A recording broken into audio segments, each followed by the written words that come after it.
at the location where President Biden will speak. This is Hostage Square overseas, where jubilant crowds are celebrating. There is also a somber tone there. You see people hugging after word that those 3 female hostages have, in fact, been released by Hamas. They are on their way out of Gaza after months in captivity.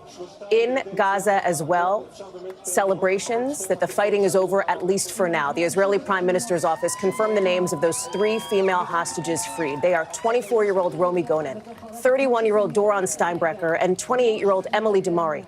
In exchange, Israel is expected to free Palestinian prisoners, although when that happens is still not clear at this moment. Israel will also supply humanitarian aid to Gaza.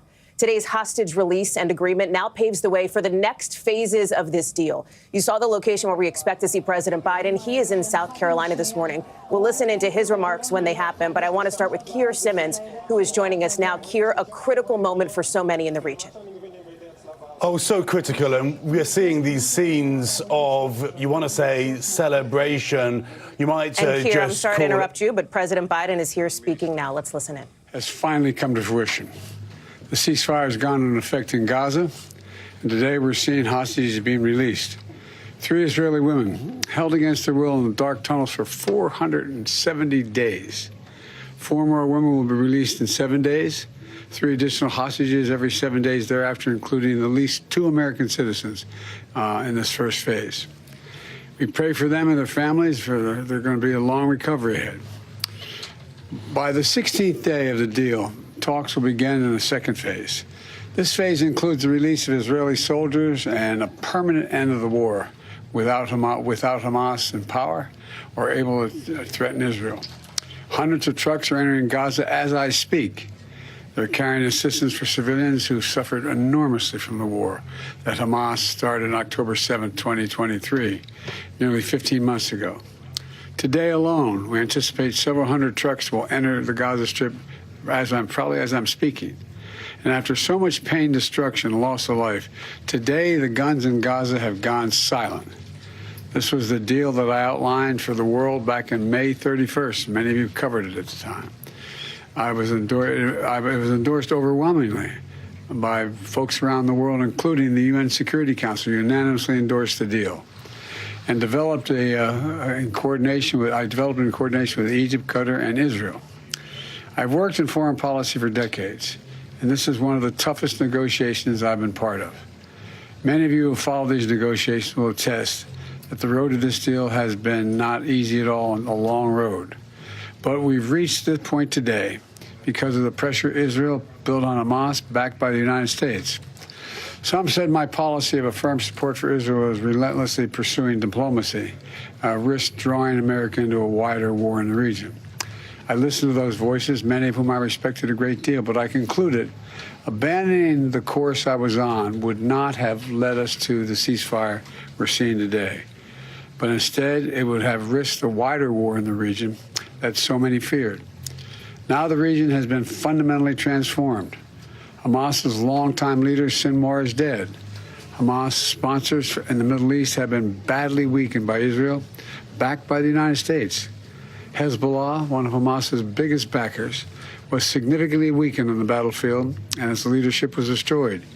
Even as we worked for diplomatic solutions in Lebanon, we provided ongoing assistance and supported Israel's military campaign against Hezbollah, including its efforts to take out the terror infrastructure along the border between Israel and Lebanon. Israel's campaign was extremely successful, so much so that by the end of November, the United States had brokered a ceasefire in Lebanon. Hezbollah did what it said it would never do. It cut its deal and abandoned Hamas. And today, in Lebanon, there's finally a new president and prime minister, both of whom support a sovereign Lebanon without Hezbollah running the show or playing any part in it. The Assad regime next door in Syria is gone, removing Iran's ready access to Lebanon. Iran is in the weakest position in decades after the U.S. military helped defend Israel from Iranian missiles and supported Israel's military response inside Iran. Just look across the region. In Lebanon, there's an opportunity for a future free from the grip of Hezbollah. In Syria, a future free from the tyranny of Assad. for the Palestinian people a credible path to a state of their own, and for the region and the future normalization and integration of Israel with all its Arab neighbors, including Saudi Arabia, who I've spoken with.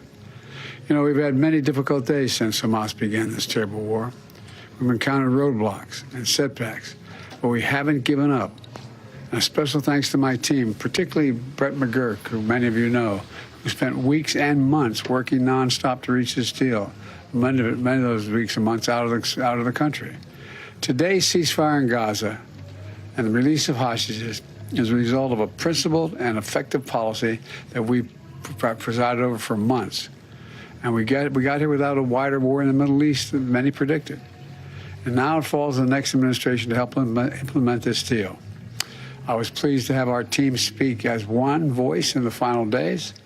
It was both necessary and effective and unprecedented. But success is going to require persistence and continuing support for our friends in the region and the belief in diplomacy backed by deterrence. So as we reflect on the news from Gaza today, we also remember all the victims of this war. We're mindful that the pursuit of a lasting peace, while never easy or quick, must always be our calling. So thank you all for listening. May God bless you all. May God protect our troops. I'm looking forward to this deal being fully implemented.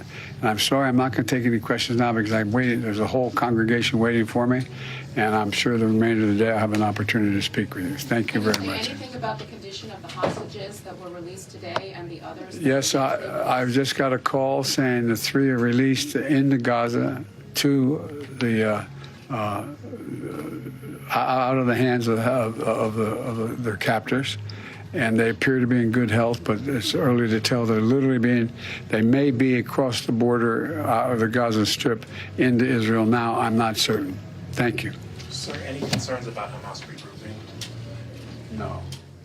Will you remain involved in the deal as it moves forward? No way out. Proud of the deal. President Biden there taking a couple of questions on his way out of that room in South Carolina, as you heard him talk about what this moment means for the region and that he understands that those 3 women hostages just released are in good health. I want to go to our chief foreign correspondent, Richard Engel, who is live for us in Tel Aviv. A critical moment for so many around the world here. People here have been watching, some applauding, some crying, a very emotional moment. There have just been speeches and a statement given by the Israeli military that the 3 of them are inside Israeli territory, that they are safe, that these 3 young women were greeted by their mothers, that they are receiving initial medical care, that in the coming days and the next phases of this process, each week it is expected that 3 to 4 more hostages will be released. So this is just the start of the process, Holly. Richard Engel live for us there in Tel Aviv from Hostage Square, a location where over the course of the last 400+ days, people have gathered, people have come to bear witness and to show their support for those hostages still in Gaza. A critical moment for both Israel and Gaza. We will have much more coverage coming up throughout the day. That concludes this NBC News special report. I'll have much more ahead tonight.